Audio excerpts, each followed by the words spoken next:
এক একটা দিন এক একটা ঘন্টা খুবই গুরুত্বপূর্ণ। পর্যাপ্ত জায়গার মধ্যে বোর্ডিং করি। এগুলোর গ্রোথ হিসেবে সময় মতো জায়গাটা বাড়াতে হবে খামারে।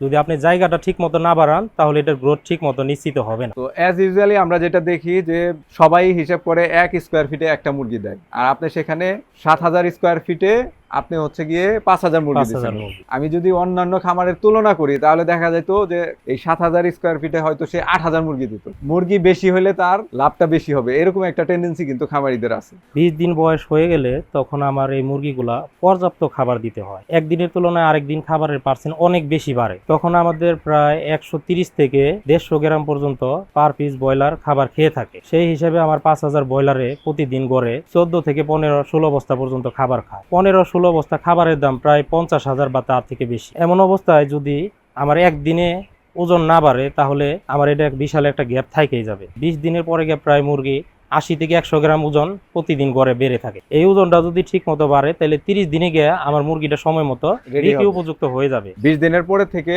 প্রতিদিন একটা মুরগি 80 থেকে 100 গ্রাম বাড়া উচিত, এবং খাবার খাবে হচ্ছে 130 থেকে 150 গ্রাম।